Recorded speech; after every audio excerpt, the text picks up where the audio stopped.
Angibingelele mina kwamukele ekhaya igama lami uSale kaMthombeni lana ke namhlanje phatheleke udaba noma ke uhlelo olumnandi kakhulu lapho kuthiwa ke love counseling lapho siza khona ke abantu abasuke benenkinga othambeni ama-couples ngabe ushadile usajola ubaby dad no baby mama konke nje kanjalo siyakulungisela inkinga zakho uma usibhalelile okwakho kona ukusifisa sikusize ngelila ngasibhalela phana kuZoso.tv@gmail.com kanti ke futhi njengamanje bisana subscribe ulike ucomment ushare akibingelele yebo sisike ngizoqala la ngala kuthiwa ke ladies first qale ngawe sisi kuyaphileka yebo ngiyaphila mhlawumbe kusasasichazela ukuthi ubani igama nokuthi ke mhlawumbe ke yini afisa usisizo ukusiza ngayo namhlanje la kwi love counseling nguthandiwa kaNqumazi into eyenza ukuthi ngize ngibhalele la ingoba ubhuti lo ngithandana naye useyangihlupha kakhulu kunezinto azenzayo engasayitholi kahle noma uthando lami naye lisaqhubeka noma kwenzakalani manje ngithe ake ngicela usizo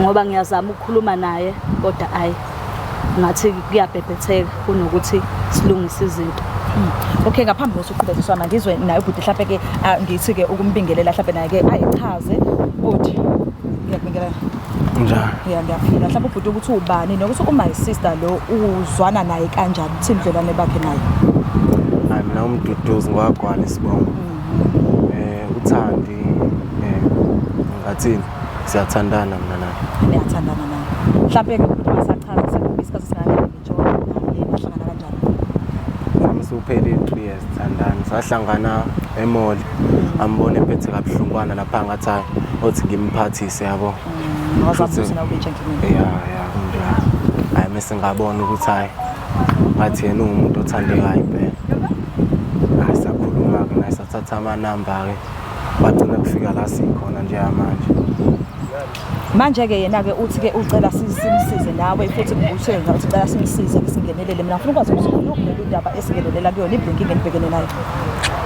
awuthanda ufuna ungilawula uthanda ufuna ungilawula ukuthi nje uthi uyasebenza mina umsebenzi ngibukela phansi nxa uthi angisebenzi ungaphila kanjani nomuntu onjani uthi uyakulawula ndlela mhlawumbe into yaqalela ukuthi kumele ubuya sikhasini mengihamba uyangibuza ukuthi ngiyaphi angekulawuli indlela nawe oyiphatha ngayo mangabe sesendlini ekuqaleni ubungenzi kanje kodwa manje indlela osebenza ngayo cha ingijabulisi nhlobo unesikhathi sokuthi aphume endlini ekseni mengiphuma mina ngemsebenzini nawe uyaphuma ngizobuya endlini akwenziwe lutho akliniwe akwashiwe ingubo la ebegeza khona uyishiye kanjalo akanamsebenzi nje walutho kodwa mekuphela inyanga lo muntu kumele ngimnika amakhadi amasebank ahambe kayoconsa njengoba econsa nje imali yami yonke le njengoba umbona nje iyona kuphela into ayaziyo ukudla insango iyona kuphela into ayaziyo imali seswami uhlangana naye ubhuti niqala ukuhlangana naye ubesebenza noma ubengasebenzi naqala nini ukuhlala njengoba nithi ne3 years nithandana niqaleni ukuhlala ndawonye mhlawumbe sino 2 years manje sihlala ndawonye lesidane sivakashelana afike angivakashela phinda ahamba wena ke bhuti uthi sisi ngwasaluzwa idaba lakho usukhala ngokuthi endlini usala awube usenza lutho ngisho amanzi ke awachitha igeza ngawe into ingubushiya kanjalo mhlawumbe ke ngabe wena kokwakuphawula ke lapho kuthini yabo nje nakhona lento ayikhuluma nje amayazi ngiyathula uyangeyisa futhi mina ubona ukuthi ngenzisa okwengane mina manje angiwachithi mina manje ngiqeda kugeza uyabachitha yini uyabachitha into ayaziyo lo bhuti lo ukuthatha imoto zami ahamba agcwalisa amantombazana phakathi emotweni athatha amakhadi amasebank aququda imali mangabe ukuthi mhlawumbe emsebenzini ngizosebenza ngingabuyi ngalolo langa lelo ngizofika kade kwenziwe iphathi nezintombi zakhe kumahliphi izitsha ngifice zingakanani phezulu etafula engenzanga lutho iyona into ayaziyo leyo kuphela ithanda ayikho indlela mhlambe ebesingakhuluma ngayo eceleni lento lenginokuthi uzongihlambalaza phambi kwamakhamera kanje imali bhuti mina engifuna ukwazi la ngifuna ukwazi ukuthi ke wena sisi ngokwakho ufisa thina ukuthi senzeni ngoba thina la azile ukuthi sizonihlukanisa nokuthi sizonixabanisa sifuna ukuzwa nje bese ngikwazi la masayidi omabili ukuthi ukhala ngokuthi awunankinga ukuthi asebenzi kwavele umthole vele ngasebenzi and uyasho ukuthi uyamnakekela ngazo zonke indlela umuntu asiza ngayo umuntu asebudlelwane naye ngokwakho ke yini thina ofisa ukuthi siyenzeke ngokwami mina bengicela ukuthi mhlambe siye noma kwi-counseling noma nisitholele indawo la esizohlala khona phansi silungise inkinga zethu silungise nje yonke into ibe right phakathi kwami la njengoba sasiqala ukuthandana siqala ukuhlangana yonke into ayi right sihloniphana ibengahambi le ndlela seyihamba manje ahambe ngolesihlanu abuye ngomsombuluko cha ibengakwenzi lokho kodwa nje ngiyafisa ukuthi naye ashintshe indlela enza ngayo siqhubeke sibe kulola thanda esasithandana ngalo ngale yandlela siqala nje ukubonana. Okay, uthi ke ukhona ubhuti la aveze khona ngoba ngifuna kube khona iside engilithathayo. Uthi ubhuti uyamlawula, uyamtshela ukuthi afanele abuye ngasikhatsini endlini, nokuthi uphume ehambile uyiloko umbuzo uthi uyaphi. Okay, lo umuntu uvela ozwana naye fanele uwazi ukuthi uyephi ukuze phela mevelelwa inkinga uzongoba vele mekuthiwa uvelelwa inkinga umuntu oqala esokubuza kuyena wena. Lokho ke uthini kubona? Hayi angimlawuli. Kuphela nje mangabe ehambile ngiyafona ngimbuza ukuthi ukephi angichazela ukuthi hayi ngephi uzobuya nini angicabanga ukuthi ukulawula umuntu lokho othandweni ngingane angicabanga ukuthi ukulawula umuntu ngebhuti wami imasise ilana ngithi nize la ngoba naku ngifuna ukuthi sizongenelela sizokwazi ukusiza. Okokuqala into engimina ngicabanga ukuthi fanele niqale nibheke othandweni leni ukuthi nikwazi ukuthi nilalelane nihloniphane ukuthi yabona nje lo ungijwayela kabi lo ungijwayela kabi lo ey'ntweni ey'ngaka esengimenzele zona namhlanje indlela angiphendula ngayo nje wena ungijwayela kabi wena kuxoxele mina yabo wena ungijwayela kabi wena. Inkinga iqala lapho-ke yabo othandweni ukuthi ninobabili angingeni isayidi lakho bhuti angilithathe futhi nawe lakho kodwa othandweni fanele nikwazi ukuthi nihlale phansi nikwazi unezinto eniyikhulumayo uhlape ukwazi. Ngizamile ukuhlala naye akafuni ukuzwa ngizamile ukuhlala naye akafuni ukuzwa mekuthi akaphuma ahambe uyaphuma uyahamba mekuthi akathatha imoto uthatha imoto uyophuza nabangani bakhe uyozo abuye sekuhlwile ilanga selishonile iyona into ayenzayo ke leyo manje njengamanje ubhizi la awungichazeleke mhlambe ke endlini ngoba phela usisi ngiyambona ukuthi ngempela leyo kulawula uyasho ukuthi uyakulawula ngoba naku uyena okwazi ukukhuluma wena uyathula yini ke mhlambe ke wena ke errong ke ayenzayo sisiki ngale kokuthi ngathi nawe usuyibonele yabo nje kulomzuzu lo sila usuyibonele nawe uthi umuntu iphatha kanjani ungaphilisana kanjani nomuntu oshwanye uthi ngiyamjwayela manje uyamemeza uyangihaha esikhathini esingakanani wena 3 years sindawonye 3 years sindawonye wena uzobona manje uthi angihloniphi ngoba usudla imali yami usudlile imali yami ngakuthengela imoto ngaqokisa uzobona manje wena mawuzobona mhlambe ke sasingenelele kuyona le yemali ubhuti akasebenzi ivele uyasho ukuthi uyamsiza aze azohlala endlini indlu eyabali ihlalwa kuyona uhlala emzini wami umuzi yebo nosuthi mhlambe nerentini apha umuzi wakho aze azosuka kubo bhuti wena uzosuka kuphini uzohlala lo sisikwenze njani angilandise lapho bayicelile phela ukuthi angize ngizohlala naye yabo ngoba nami ke vele ekhaya ngibuye ngibe nalezo inkinga lezi ngathi awuthi ngami ngiyohlala nomama ngenhloso yokuthi mhlambe sihlale spend isikhathi together senze izinto esizwane yabo kodwa manje sengiyabona ukuthi ayikho into ehamba kahle la lo muntu lo ufuna ukungilawula izwa nje manje uyangithethisa angikulawuli uyathetha shintsha indlela oyiphethe ngayo inkinga yakho ke bhuti uyayisho ukuthi yabo umuntu manibambisene naye kubudlelwane nikhuluma kahle nje abantu abathandana wena kukhona ukubambisana la phakathi kwami nawe ukubambisana wena uyakubona wena ukubambisana ayikho into ozoyithula khuluma ukuze silungise lento siphume sendlini sesiright kodwa ukuthi silungise ini ayikho into esazolungiseka nje manje menikwazi ukwehlisa imoya ngikwazi ukuthi ngilingenelele kulolu daba leni ngicabanga ukuthi la inhloso yethu sonke sobathi njengoba sila ukusisambe lolu daba lilungisekile manje mekuzoba khona ozokhuphula umoya yabo futhi enye into ezoba inkinga ukuthi umuntu afike othandweni azazi ukuthi mina nginani yabo waqala wazazi ukuthi mina nginani usibanibani akanakho ukuthi ayikho vele into ezolunga lapho mina nibabela meniqala ukuze uboneke sisi ukuthi ubhuti mhlambe akanayo inkinga enkulu yokuthi ahambe abe nabangani basho ukuthi yena izungu usichitha ngalokho njengoba engasebenzi uke uzame mhlambe ukumtshela noma mhlambe emsebenzini ekuphuma ama poster umtshela ukuthi nawo umsebenzi ngiyaphuma nawe bhuti uzame ukuhamba uyofaka ama-CV mhlambe uzame indaba zomsebenzi lutho akazami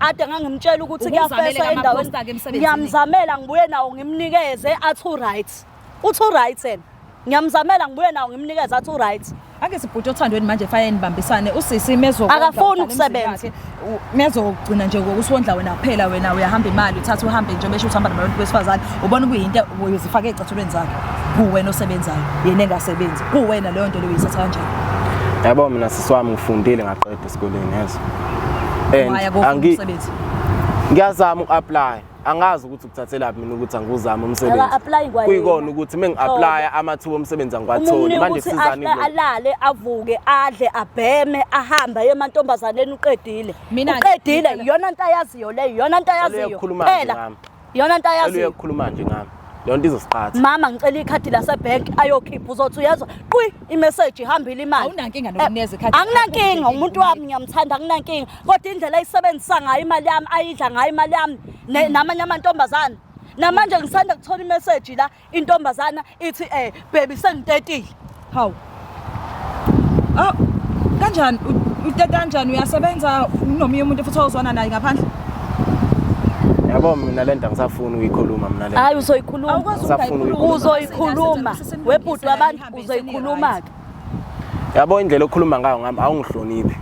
Awungihloniphi. Ngizokuhlonipha kanjani nawe awungihloniphi? Okokuqala uthatha amantombazana le estradini uzowafaka emzini wami ezimpahleni zami udla imali yami usebenzisa imoto zami ukuze inkinga bhuti ukuze uyibone ukuthi nawe inkinga unayo yabo ilokhuzana nje ukhula okokuqala noma ukubonakala ukuthi umuntu uright ukuqala maybe ayivume iphutha lakhe maybe esephutheni.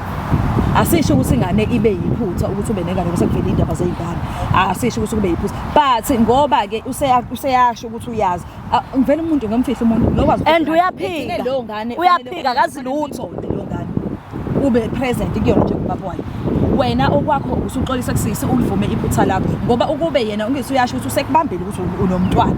Kodwa futhi wangahlukana nawe wangaxoxa ngisho emzini wakhe ngoba njengoba ulathi nisuka endaweni yodwa nobabili ngigibela imoto eyodwa. Drive imoto yakhe njengoba nifike la. Mina ngeke ngimmele mina lento. Ngeke ngimmele mina ukuthi njalo hlezi ngithethisa umuntu esifazane ngathi ngingane ngimdala mangimngaka. Elakho ke eyakho ngeke uyimele kanjani. Ngathi nje yabo nje kwayona lento yokuthi sithandane ngeqaleni ngibone ngathi kwakuyiphutha. Hayibo ngiyahlelwa.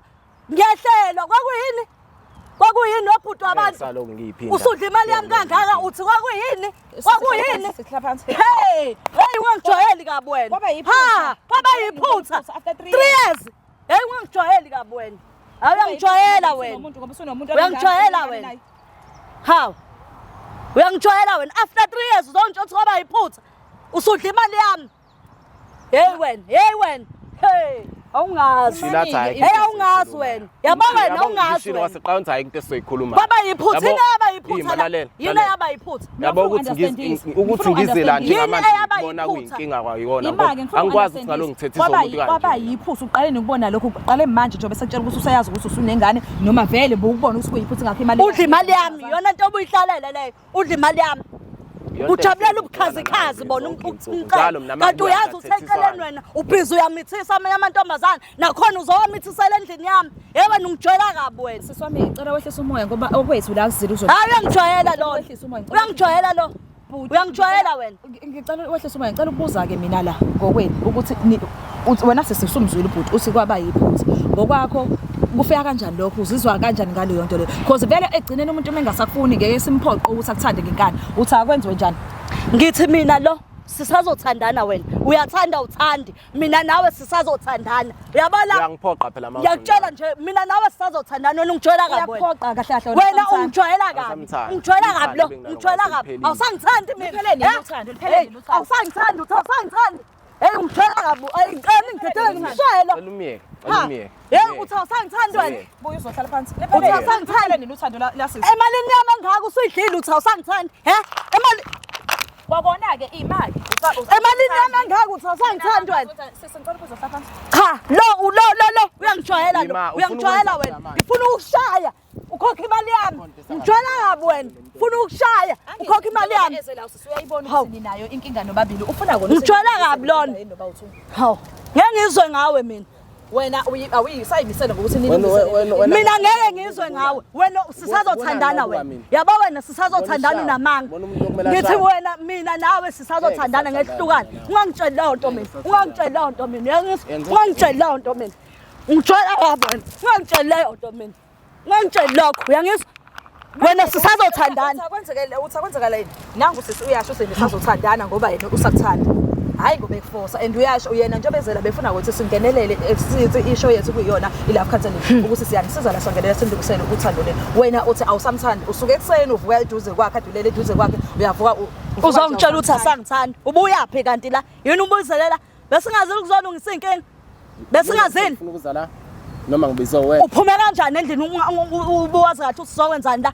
Ubuthena sivakashile sizodla amakhekhe. Ngicela wehlise umoya ukuze sikwazi ukuthi siligoqele udaba lethu lolu. Mina bhuti ngokwami ngikhathele ukuthi njalo. Awukakhathali ke bhuti. Yabo mina ngingakakhathali imali yami enginika yona. Awukakhathali. Mina ngingakakhathali imali yami wena osayidlile wayiququda namantombazana ngingakakhathali. Ungazongitshela ukuthi ukhathele ke wena. Ungazongitshela ukuthi ukhathele. Khathele kanjani? Uqale nini vele ke? Khathele kanjani? Uqale nini ukukhathala vele ke? Uyibona ukuthi ayabo manje sengikhathele. Yabo ilezi ahleze ezenza njalo lezi ahleze ezenza izona lezi ezenza kuphele lokuthanda inganginalo ngani. Akwazi ukuthi njalo mina ngahlezi ngimelana nale nkinga engibhekana nayo. Njengoba usuyakuthethisa lesendlini. Buka lento ayenza manje. Buka lento ayenza manje. Endlini unje. Endlini kuzomela mina ngihlezi ngifikana nezimpama neziphuma kwena. Ngibuza endlini ukuthi unje noma uphamela umoya manje ukuthi ezwe ukuthi usune. Wena uyamjayela wena. Uyabo wena. Mengibuya ntambama uhlezi uzothethela ukuthi kade iphuma. Ngeke ngingakubuzi. Ngeke ngingakubuzi. Kade ngifunda amajitha kanti mina ngiyaphuma mina ngiyosebenza ngisebenzela ukuthi sibe nempilo right. Wena into oyaziyo yini? Ukudla imali. Uphume uyoyidla nabangani bakho nezintombi qeda lapho usumithisile ngikhona mina. Mhlawumbe ke bhuti wena ukuthi ke uyasho angisho yayisho inkinga ukuthi ke uyathetha uzofika nezibamba. Mhlawumbe ngokwakho thina muthi asingenele ufuna sikusize ngani ke thina ukuze uzokwazi ukuthi niqhubeke. Mhlawumbe ime ukuthi ke uyamnikeza enye chance ukuthi niqhubeke yini mhlawumbe ufuna isho. Bonile nje manje ukuthi ubhodi osizile ukuthi angafiki la mina azongibeka isandla. Endlini zobukhona meseyenza lento le. Ake umuntu ngeke umlawu lokusho ukuthi unje sidala. Umthetho wakhe vele ufuna ukulawula. Yini awufuna ishintsha sesingekho isimo. Vele mesifeni ufuna ukubhaqa. Yini ufuna ishintsha? Asikwazi. Yabo nizongikhuza nina la. Kodwa mesifika endlini wena uzongitshela. Angimshayi kodwa usazongitshela ukuthi uqonda ukuthina emetha sihlukana. Ake kuthiwa manje sisena sizongenela lolu daba. Ekuthiwa manje uyavuma ukuthi nilungise inkinga zenu niqhubeke. Yini ke wena ke othi uzoyenza? Uzokwazi ukuyeka lokho azosho yena usicela ukuyeka. Uzokwazi ukumhlonipha njengomuntu wesilisa. Ngizokwazi. Naye akuhloniphe. Naye ayeke yebo. Sibuyele eqaleni. Yebo ngizokwazi. Naye ayeke yonke le nonsense ayenzayo. Ngoba into yokuqala nifanele niyilungise la engiyibonayo mina angisho isikole sakhe ngithathayo into yokuqala kufanele nikwazi ukukhuluma awukwazi ukuthi ungaphamisela omunye umuntu uyehla yena wena ukuphamisela angisi uyakhombisa ukuthi umsindo akawufuni yena wena ke kufanele nawe ngiswehla ngeke ngize ngehle lo usengijwayele kaningi kabi sisi nawe umuntu wesifazane ngeke uzuvume indoda yakho ikushiye endlini iphume iyomithisa ngaphandle ukhona wena sithi kumuntu wesifazane futhi ngiyazi ukuthi umuntu wesilisa kumele umphamisele umoya noma yena esekwazi ukuzihlisa kanti futhi naye umuntu wesilisa akumele enze amaphutha ngoba nake ezazi ukuthi umuntu wesilisa kunezinto azozenza ngoba nake ahambe engenzile usendlini fanele sizane nasendlini ngoba egcineni mhlawumbe sekuthiwa senibambisene ke mhlawumbe lolu thando lelaqhubekela phambili nawazi ukuthi nashada wakwazi umuntu okuyovela ekhaya usekuthi manje wena sekufanele wenze yonke into ngisho ubuye emsebenzini yebo fanele nikwazi ukuthi nimithane halfway yilokho mina engifuna ukusho njengamanje ke mina olami udaba ngithi kunina mengisusa la manje ngiyonizabela ngoba kunodokotela esebenzisana nabo abakwazi ukuthi baluleke ngokomqondo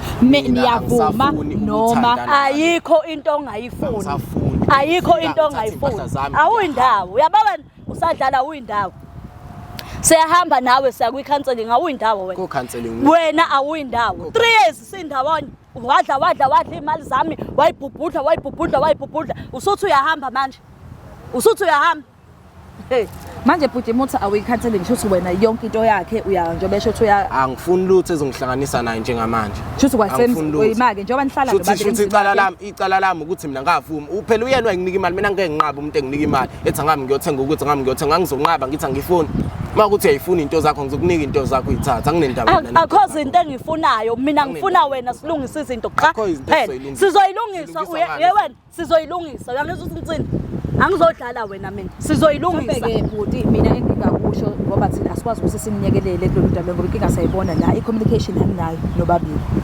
nawe ungenza ukuthi uyitshela ukuthi awusamfuni kanti ngoba naku wenzela mhlambe uma wengane ukuthi akwazi ukuthi akunikeze ingane ube sempilweni yengane yakho mina ngizocela ukuthi sinihambise kulaba abasakwazi ukuthi basilukulelekele abantu ngokomqondo nikwazi ukukhuluma then ke lapho istep ke esilandelayo ke seningayithathela niyibonele nina ke ukuthi nenza kanjani yabo mina sisiwami utshele mina njengoba ngithuli nje ngiloke ngimbukele ukuyihlanisa la efuna ukungibeka isandla ukungibeka isandla yazi uzobona lapho ukuthi umuntu unjani wena ungazi usekubone kahle angifuni nokuthi nize nikhombisane ukuthi ubani unjani lento aloku eyenza la ungibukanisa nabantu uyasukuma la into wena siyahamba siya kwi-counseling akho counseling mina siyahamba sizohamba ukuya kwi-counseling ibhuti sizohamba ukuthi niye nobabili and then emva kwalokho nizobisena vele i-counseling ayizobe ingangeneleli ukuthi niqhubeke nijoyine but ukunuleka nokuthi mungena kobunye ubudlelwane ungangeni usungena namagqubu noma namaphutha owenzile futhi kule relationship le uphuma kuyona ngizocela ukuthi ke njengamanje sivumelana ukuthi ukusuka kwethu la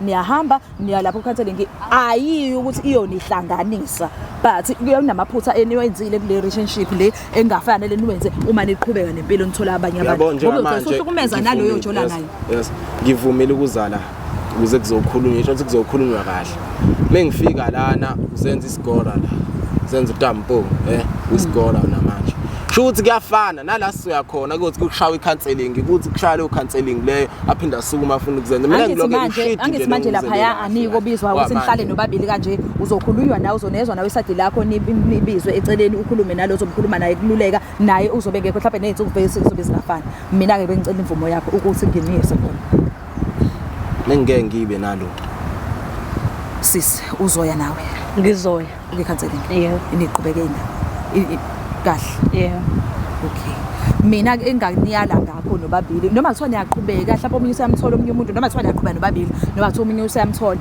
ethandweni le i-communication nenhlonipho yabona lezo zinto ngoba vele lezo zinto bezombili ayikho nokuthembeka uthembeke yabo uma ukwazi ukuthi uthembeke kuwena uqobo lwakho awukwazi ukuthi omunye umuntu umenze slim ungathembeki nakena waqala wathembeka kuwena kuqala nakomunye umuntu uzokwazi ukuthi uthembeke yena ungenzi into ngoba nakuthi akangiveli usibani bana akangiboni mina ke njengamanje engizonihambisa ke niyokwazi uniyothola ke usizo ngoba egcineni mina ivele indaba yeshow yethu noma uhlelo lwethu la lisho khona ukuthi kufanele nigcine nikhanseliwe nikwazi ukuthola usizo ngagcina senilimazane noma umuntu eseyilimaza yena ngaphakathi asibonge kanjalo ke igama lami uzwile ke uGugumsele kaMthombeni sabambisa ke njengamanje ke abantu bethu ke njengoba besibhalelile usibahambi bakwazi ukuthola usizo ngoba siyabona ukuthi inkinga inkulu la kubona ngaphakathi usisi nami ke siyambona ulimela ngaphakathi emoyeni ngala ubhuti nakafuna ukuvuleleka ukuthi akhulume naye phela izinto ezimphatha kabuhlungu nezinto ezenze ukuthi agcine sebekule nkinga ebabhekene nayo nawe ungakhohlwa ukusubscribe ulike ucomment ushare uphinde usibhalele lapha yana kuyona ke email yethu king zoso tv@gmail.com